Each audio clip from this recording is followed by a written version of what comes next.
Good morning Veeru, good morning Neeraj ji. बताइए इस बीच global संकेतों पर आज कितना ध्यान जाएगा, क्योंकि वहां पर थोड़ी सी रौनक स्पेशली एशिया में आई है। एक्चुअली यूएस मार्केट में कल फॉल था और दो रीजंस वहाँ पे थे। एक बहुत ऑब्वियस रीजन लोगों को दिख रहा है कि जीडीपी का जो नंबर आया है कल वहाँ पे वो पहले के मुकाबले कम हुआ है। यानी जो एस्टिमेट को रिवाइज किया उन्होंने वो 1.3% है 1.6 के सामने Q1 में। तो गिरती हुई इकॉनमी, स्लोइंग इकॉनमी तो बहुत पॉजिटिव होनी चाहिए, लेकिन फिर भी पॉजिटिव नहीं हुआ। और जो स्पेंडिंग का डेटा विद इन जीडीपी था वो भी जो है 2% पे आया, 2.5% के सामने। तो इकॉनमी में थोड़ी स्लो डाउन है। क्या ये एक अच्छी खबर है? नहीं, ये खबर अच्छी नहीं थी। मार्केट इसकी वजह से नहीं गिरा है।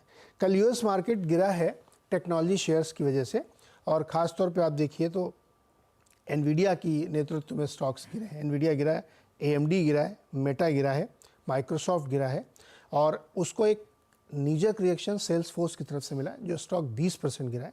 सेल्स फोर्स ने बहुत ही ख़राब गाइडेंस दिया है आगे आने वाले समय में इनके कामकाज के, लेकिन ये भी रियल रीज़न नहीं है। असली रीज़न ये है कि यूएस गवर्नमेंट ने मिडिल ईस्ट में चिप एक्सपोर्ट पर लाइसेंस स्लो कर दिए हैं। उसका सबसे ज़्यादा असर एनवीडिया में पड़ेगा।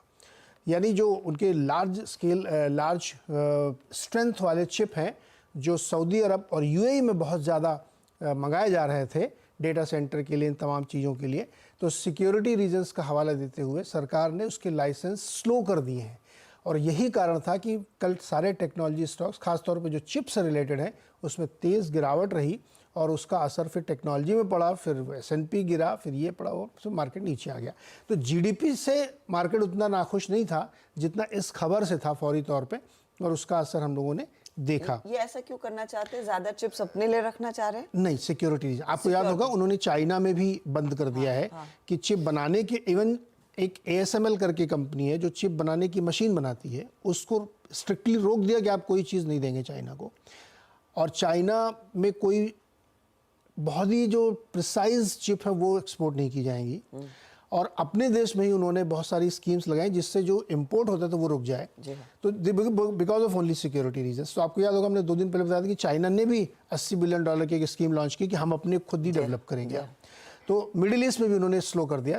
उसका लाइसेंस होता है एक्सपोर्ट करने के लिए, तो वो देना कम कर दिया। तो इसकी वजह से टेक्नोलॉजी में दबाव पड़ा है। जॉबलेस क्लेम थोड़ा सा बढ़ के आया, 3000 नंबर ज़्यादा आया, वो भी कोई बहुत बड़ा नहीं है।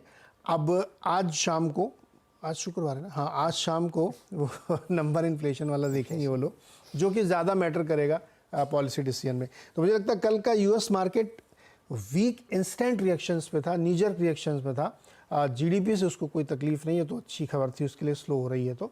लेकिन जो टेक्नोलॉजी में हुआ उसकी वजह से दबाव देखने को मिला। और क्रूड गिरा है, अच्छा खासा गिरा है, 82 के नीचे आ गया है क्रूड, क्योंकि ओपेक्स की बैठक जो संडे को होनी उससे पहले थोड़ी सप्लाई ईज हुई है, उसकी वजह से क्रूड नीचे आ गया है, जो भारत के लिए काफ़ी अच्छा, $82 के नीचे इस वक्त ट्रेड करता हुआ दिख रहा है। तो नेट आप आजकल हम लोग ऐसे क्यों लेते नहीं हैं यूएस से, अपने में ही मस्त रहते हैं। तो लेना चाहें तो पॉजिटिव ही लेना चाहिए। चलिए, लेना चाहे तो पॉजिटिव थोड़ा सा क्यों लेकर चलिए। अच्छा, गिफ्ट निफ्टी भी उसी को पढ़ रहा है, करीब 60 पॉइंट ऊपर है। या तो गिफ्ट निफ्टी सोच रहा है कि देखिए कल जो भी कलिंग होनी थी मार्केट में वो हो चुकी है, अब यहाँ से एक पुल बैक देखने को मिलेगा। क्या वो संकेत है? Veeru, good morning. बताइए डेटा पॉइंट्स को कैसे पढ़ना है, क्योंकि कल की क्लोजिंग 22,488 के आसपास, और कल हमने देखा है बेहद वॉलेटाइल सत्र रहा। कल जो भी टारगेट्स आपने सामने रखे थे स्क्रीन पर वो अचीव हुए हैं।